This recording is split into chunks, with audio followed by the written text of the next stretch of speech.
चलिए 104 number question देखते हैं लोग। अभी लाइट कट गया, थोड़ा सा गड़बड़ा गया है, ठीक है ना। देखिए इधर 103 नंबर क्वेश्चन हो गया है, पीछे देखिएगा 104 नंबर क्वेश्चन आपका प्रॉपर्टीज दिया हुआ है। ये प्रॉपर्टी होता है माइनस ए से ए तक। यदि यहाँ पे माइनस एफ एक्स के बराबर होता है तो ये इंटीग्रेशन आप याद रखिए सही क्या होता है। आप 7.11 पढ़ा होंगे ना, तो ये आंसर पता होगा, ये प्रॉपर्टी आपको पता होगा कि अगर माइनस एफ एक्स के बराबर होता है एफ माइनस एफ एक्स के बराबर होता है, दिया गया इंटीग्रेशन क्या होता है 0, क्योंकि यह एक विषम फलन कहलाता है। कौन सा फलन? ऑड फंक्शन है ना। और ऑड फंक्शन के कंडीशन में इंटीग्रेशन कितना होता है 0। क्लियर है ना। चलिए नेक्स्ट क्वेश्चन देखा जाए। चलिए हमारे पास एक फंक्शन दे रखा है। ये फंक्शन आप लोगों को पढ़ाया किसे गया होता है, आपको सिंपल सा बात याद दिलवा है, F X into D X A से बी तक। यदि इस फंक्शन का इंटीग्रेशन बदल दिया जाए, देखिए अल्फा से बीटा तक के क्या हो गया, बीटा से आता है, ए से बी है तो क्या लिखेंगे बी से। तो यह फंक्शन माइनस में लिखा जाता है ना। बात समझिए, दोनों फंक्शन क्या लिखा जाएगा माइनस में, देखिए ध्यान से। लेकिन यहाँ पे क्वेश्चन प्लस में दिया होगा। एक लाइन आपको बढ़ाते हैं F X into D X A से बी तक। अब इस फंक्शन को हम बदलते हैं, बी ऊपर जाएगा ए नीचे, तो इस फंक्शन का मान निगेटिव होता है ना। क्या होता है फंक्शन का मान निगेटिव। बात क्लियर। ये प्लस माइनस कैंसिल होगा, कितना आंसर आएगा 0, ऑप्शन नंबर डी। लेकिन यहाँ पे एक बात समझा दिया जाए, यहाँ पे ए और बी के जगह पे अल्फा बीटा दिया हुआ है। अगर ये इंटीग्रेशन को पलटते हैं, लिमिट को पलटा जाए तो फंक्शन का मान निगेटिव होता है। निगेटिव होता है बीटा ऊपर जाएगा अल्फा नीचे, और ये दोनों कट जाएगा प्लस और माइनस की वजह से। आंसर कितना आएगा 0। क्लियर। नेक्स्ट क्वेश्चन नेक्स्ट देखिए। ठीक, जो नेक्स्ट क्वेश्चन दे रखा है आपका क्वेश्चन देखिए कितना दिया हुआ है। ठीक, आइए x का इंटीग्रेशन होता है एक्स स्क्वायर बटा में लिमिट दिया 0 से 1, 1/2 कांस्टेंट है, बाहर निकल जाएगा upper limit minus lower limit is equal to the 1/2। Option number D. कौन सा? Option number D. ठीक, मिला लीजिए ऑप्शन नंबर ए में दिया है 0, बी में दिया है 1, सी में दिया है 2, डी में दिया है 1/2, तो कौन सा सही है 1/2। क्लियर। चलिए आगे क्वेश्चन देखिए। ए के पावर x, यही ना। आइए इसको सोल्व किया जाए तो e के पावर x है, 1वां को ही जला दीजिए, xवां है में आएगा तो x इनटू log x बटा में x कैंसिल, तो बचा कितना log x। क्लियर है ना। बुझा कैसे कैंसिल हो गया, x से गुना होगा तो x का हो जाएगा कैंसिल इनटू 3x। अब आप समझिए, एक लाइन हो यदि बढ़ाइएगा तो logवा को पहले लिखिए है ना, 1/x को साइड में, तो log x का डिफरेंशिएशन होता है कितना 1/x। तो आंसर कितना होना चाहिए, कितना e के power x into log x। Option में मिला सकते हैं लोग। ठीक, ऑप्शन नेक्स्ट पेज पे दिया होगा। ठीक, ध्यान दीजिए, ऑप्शन थोड़ा सा ऊपर करिए, तो देखिए e के power x into log x, यही ना सोल्व का क्या है, e के power x into log x। Clear नहीं। चलिए नेक्स्ट क्वेश्चन देखा जाए। Next question. ठीक, आइए दे रखा है e के पावर log x। आपको सबसे पहले ये एक्सपोनेंशियल फंक्शन लग रहा होगा, लेकिन ये एक्सपोनेंशियल फंक्शन नहीं है, यह इस तरीके का कोई इंटीग्रेशन है, ध्यान से देखिए। और इस तरीके के इंटीग्रेशन का फार्मूला कौन होता है, log में रहा है, या b का डायरेक्ट इंटीग्रेशन निकालेंगे यहाँ पे। ठीक है ना, ध्यान दीजिएगा। इसको हम सजाते हैं पहले e के पावर x, सही दुआ गुना में, तो ये पावर में छकता है, कहाँ पावर में। क्लियर इनटू, तो देखिए e के पावर x, तो पूरा यहाँ पे a का काम करेगा, log a b के जगह पे क्या है sec स्क्वायर x, तो sec स्क्वायर x का डिफरेंशिएशन इंटीग्रेशन निकाला जाएगा जी tan x प्लस c। तो ये फार्मूला को आप नोट करिएगा, ध्यान दीजिए जो बताया गया आपको, ये एनसीईआरटी में नहीं दिया है। ठीक, ऑप्शन नंबर क्या होगा बी। बात है समझ में, क्या बताया गया, अगर इस तरीके कोई फंक्शन देखिए एक्सपोनेंशियल फंक्शन कब करा जब इसके e के पावर x होता, लेकिन e के पावर कांस्टेंट वैल्यू दिया है, ध्यान दीजिए। ठीक, इसलिए इसको कांस्टेंट वैल्यू के रूप में एक फार्मूला होता है जिसका b का इंटीग्रेशन डायरेक्ट निकलता है। कंप्लीट। आगे देखा जाए क्वेश्चन। नेक्स्ट क्वेश्चन देखा जाए। कॉट का फार्मूला आपको पता होना चाहिए, क्या होता है cosec square minus 1, 10th class में पढ़े हम लोग। cosec x का इंटीग्रेशन होता है कि माइनस cot x, 1 का होता है x plus c minus cot x minus x plus c, थोड़ा छोटा कीजिए, लिखिएगा यहाँ पे ठीक है। ऑप्शन नंबर बी क्लियर, देख लीजिए ऑप्शन नंबर क्या है, बी कंप्लीट। आगे नेक्स्ट क्वेश्चन देखा जाता है, यहाँ दिया हुआ है। चलिए नेक्स्ट क्वेश्चन देखा जाता है। नेक्स्ट क्वेश्चन आपको तभी समझ में जाए, आपको एक फंक्शन पता होना चाहिए, ठीक, सिग्नम फंक्शन क्या होता है, ठीक। आइए थोड़ा सा आपको सिग्नम फंक्शन के बारे में बता दिया जाए। बात फर्स्ट ईयर की है, लड़का यहाँ डायलॉग मारता है first year the rest year. इसका मान 1 होगा, इसका मान -1 होगा, क्लियर। कब होता है ऐसा, यदि x का मान 0 से बड़ा या 0 के बराबर हो, यदि x का मान 0 से छोटा या 0 के बराबर हो, तो ऐसा होता है। इस इंटीग्रेशन को हम तोड़ सकते हैं, ध्यान से देखिएगा यहाँ पे, -2 से 0 signum function into dx, clear. तो 2 है ना, और दूसरा तोड़ सकते हैं 0 से 2 सिग्नम फंक्शन, क्लियर। इसका रिजल्ट आपको पता चल गया कितना, -1। इसका रिजल्ट आपको पता चल गया कितना, -2 से 0 और 0 से 2। बात आई समझ में, हाँ कैसे, 0 से छोटी वैल्यू के लिए रिजल्ट कितनी होती है, -1। 0 से बड़ी वैल्यू के लिए रिजल्ट कितनी होती है, 1। अब आइए अपर लिमिट माइनस लोअर लिमिट, तो इसका लिमिट निकलेगा तो ये तो आ जाएगा x, अपर लिमिट -2 है, लोअर लिमिट 0 है, सॉरी लोअर लिमिट -2 है, अपर लिमिट 0 है। 1 का इंटीग्रेशन होता है x, ठीक, कहाँ से कहाँ तक, तो 0 से 2 तक। अब आइए अपर लिमिट माइनस लोअर लिमिट, अपर लिमिट माइनस लोअर लिमिट, -2 से गुना करेंगे तो -2 होगा, -2 कितना, 0, ठीक। आप आसान याद कीजिएगा कि ध्यान दीजिए सिग्नम फंक्शन का इंटीग्रेशन 0 होगा, क्या होगा, 0, चाहे क्वेश्चन को फंक्शन हो, कहीं भी सिग्नम फंक्शन दिखाई दे तो उसका इंटीग्रेशन 0, क्या चाहिए, 0। देख लीजिए ऑप्शन में मिला लीजिए, ऑप्शन नंबर सी। अब मॉडुलस फंक्शन का इंटीग्रेशन 1 होता है, ध्यान दीजिए इधर, आइए देखा जाए, ठीक, कंप्लीट है ना ये। चलिए देखा जाए क्वेश्चंस, अगला क्वेश्चन, नेक्स्ट क्वेश्चन, ठीक, मॉडुलस फंक्शन दिया है यहाँ। मॉडुलस फंक्शन के भी बारे में थोड़ा आपको बता दिया जाए। Modulus function clear. इसका मान एक बार प्लस होता है, इसका मान एक बार -x होता है। कब होता है ऐसा, यदि यह वैल्यू x से बड़ा या x से छोटा हो, यदि यह वैल्यू क्या हो, x से छोटा। यदि x का वैल्यू 0 के बराबर हो, 0 से बड़ा हो तो क्या रिजल्ट मिलता है, x का वैल्यू 0 से छोटा हो तो क्या रिजल्ट मिलता है, -x।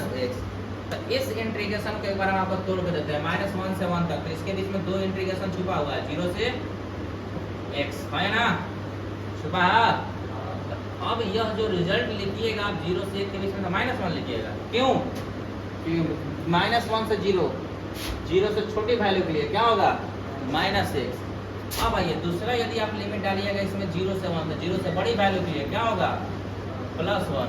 अब इसका इंटीग्रेशन निकालिएगा तो -1/2 का इंटीग्रेशन है ना, ठीक। आप इसका निकालिएगा तो x, ठीक, 0 से 1, अपर लिमिट 1/2 का बाहर कर दीजिए, अपर लिमिट कितना है, 0, लोअर लिमिट कितना है, -1 है ना, अरे 0 का स्क्वायर 0 है ना होगा।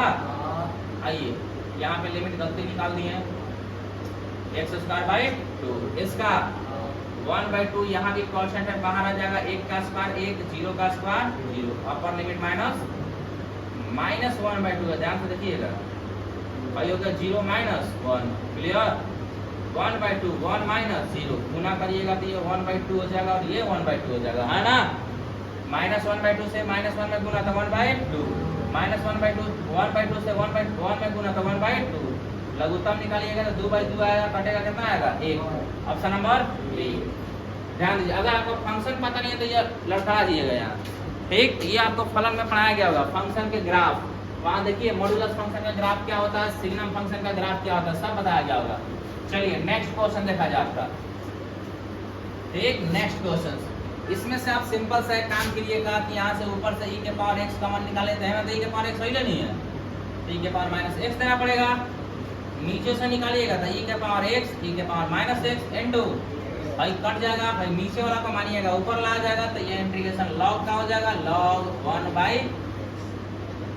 1/x का इंटीग्रेशन क्या होता है log x। तो मिला लीजिए log e के पावर x प्लस e के power minus x, option number B. ये किताब का भी क्वेश्चन है 7.2 का 19 नंबर क्वेश्चन, ध्यान दीजिएगा 7.2 का 19 से 20 नंबर क्वेश्चन होगा, दो क्वेश्चन है, ठीक है ना। अगला क्वेश्चन देखिए, ठीक है ना। यहाँ पे आइए प्रॉपर्टीज लगा दीजिए, इसको समीकरण 1 कर दीजिए आप, कोई दिक्कत। आप यहाँ पे प्रॉपर्टीज लगाइएगा, log tan π/2 - 0 × dx, यह हो जाएगा i बराबर log tan 90 - थीटा क्या होता है cot थीटा है ना, इक्वेशन नंबर 2। अब क्या करेंगे, समीकरण 1 और 2 को जोड़ेंगे तो i प्लस i कितना 2i, clear. i plus i कितना 2i। देखिए जोड़ने का मतलब होता है काची log tan x plus log cot x × dx। अब ये log m × n का सूत्र आ जाएगा, है ना, आ गया, ठीक। अब यहाँ पे इंटीग्रेशन है सब, log tan theta × cot theta का मान होता है 1। अब देखिए log 1 का मान होता है 0, 0 का integration 0, clear, option number D, clear है। अब लिमिट भरने का जरूरत नहीं है, लेकिन यही अगर डेफिनिट ना छोड़ के इंडेफिनिट इंटीग्रेशन होता तो 0 का इंटीग्रेशन क्या होता, बात उठा दिमाग में, क्योंकि यह डेफिनिट इंटीग्रेशन है, इसलिए यहाँ पे 0 का इंटीग्रेशन क्या चाहिए 0, ध्यान दीजिए, ठीक। अगला क्वेश्चन देखिए, ऑप्शन नंबर क्या मानिएगा इसको, ठीक, ध्यान दीजिए। चलिए अगला क्वेश्चन, पहले तो इसको आप डिग्री में दिया हुआ, आप इसको रेडियन में बदलिएगा, किसमें बदलिएगा cos। डिग्री को रेडियन में बदलने के लिए क्या करता है, डिग्री को रेडियन में बदलने के लिए π/180 से गुना, क्लियर, रेडियन में बदलने के लिए, रेडियन को डिग्री में बदलने के लिए 180/π से गुना। अब सिंपल सा सवाल है कहा कि आप cos x का इंटीग्रेशन बता सकते हैं, काजी sin x, क्लियर। जो x के साथ रहता है वो भागे में जाता है, कहाँ, ठीक, लेकिन ये पलटेगा तो ऊपर जाएगा, तो ऊपर 180 आ जाएगा, नीचे पाई, तो नीचे में लिखने की कोई जरूरत नहीं है, तो 180/π × sin, भाई पूरा का पूरा को डिग्री में कन्वर्ट कर सकता है ना, ठीक, 180/π × sin degree, option number C, clear कि नहीं। चलिए नेक्स्ट क्वेश्चन, ठीक, नेक्स्ट क्वेश्चन देखिए, ये आपका सूत्र होता है tan इनवर्स x/a, तो a के जगह पे 1 है इसलिए नहीं लिखा गया है, कोई दिक्कत। इंटीग्रेशन है 1/√3। अब आपको पता है एक बार अपर लिमिट भरिएगा √3, tan में √3 का मान होता है π/3।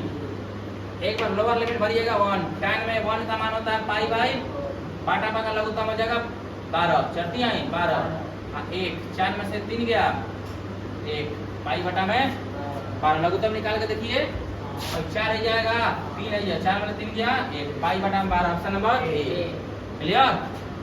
आगे देखिए क्वेश्चन नेक्स्ट, ठीक, देखा जाएगा नेक्स्ट क्वेश्चन। √x का अगर आपको इंटीग्रेशन याद होगा तो होता है 2/3 x के power 3/2, lower limit 4, upper limit 9। अब यहाँ एक बार भरिएगा अपर लिमिट माइनस कितना लोअर लिमिट, ध्यान दीजिए इधर, क्लियर। अब ये बच्चों वाली कैलकुलेशन है, अगर कैलकुलेशन ना करने आता हो तो ये कैलकुलेशन करने पर 3 के पावर 3 बचेगा, और ये कैलकुलेशन करने पर 2 के पावर 3, और 4 का स्क्वायर लिखिएगा तो स्क्वायर में 2 से कट जाएगा, 3 का स्क्वायर लिखिएगा 2 कट जाएगा, और 3 बचेगा ऊपर वाला, तो ये हो गया 2/3, 9 किया 27, 8, 27 में 60 गया 19, बटा में 3, 19 दूनी 38 बटा में 3, ऑप्शन नंबर ए, क्लियर कि नहीं। आगे देखा जाए क्वेश्चन, ठीक, नेक्स्ट क्वेश्चन देखा जाए, ठीक ना। नेक्स्ट क्वेश्चन क्या दे रखा है, आप आइए e के पावर x है, हाई फंक्शन है, ध्यान दीजिएगा, तो हाई f' है log x का इंटीग्रेशन निकाल के देखिए आएगा क्या चीज sin x, फिर sin का निकालिएगा तो cos x, difference sin theta cos theta बटा में sin थीटा क्या होता है cot x आया। तो यहाँ पे जो होगा e के पावर x के साथ कौन जुड़ेगा आपकी बात log sin x, तो आंसर होना चाहिए e के power x log sin x plus c, option number मिला सकते हैं लोग, ऑप्शन नंबर ए, ठीक है ना। चलिए नेक्स्ट क्वेश्चन देखा जाए 118 नंबर, ठीक, 118 नंबर क्वेश्चन लास्ट होगा ये। ठीक, अगर इसको सोल्व करना तो आपको पता है ऊपर एक छुपल है, छुपा हुआ एक कि नहीं, और इस एक का मतलब होता है sine square theta plus cos square. तो यहाँ पे x के फॉर्म में है तो आप किस फॉर्म में लिखिएगा, x के फॉर्म में। क्लियर, इनटू आइए इंटीग्रेशन निकाल रहे हैं, इसका मतलब नहीं कि इंटीग्रेशन का साइन छूट गया तो आप डिफरेंशिएशन निकाल दे रहे हैं, वो ऑब्जेक्टिव बनाया जा रहा है। आप समझ रहे हैं कि क्या निकालना है आपको। अगर अलग अलग करते हैं, एक बार साइन के साथ करेंगे तो बच जाएगा 1 बटा में cos स्क्वायर x, एक बार cos के साथ करेंगे तो बच जाएगा 1 बटा में sin स्क्वायर x। यदि आप इसका इंटीग्रेशन निकालेंगे तो ये हो गया sec x, है ना, sec square x plus cos square x into dx। sec x का इंटीग्रेशन होता है काची tan x, cos x का होता है cot x plus c। Option number A दिया कि नहीं। अभी ये पार्ट इतना में कराया गया आपको, अब नेक्स्ट क्वेश्चन आपको अगला पार्ट में मिलेगा। ठीक, प्रैक्टिस कीजिए तब तक इसको इतना।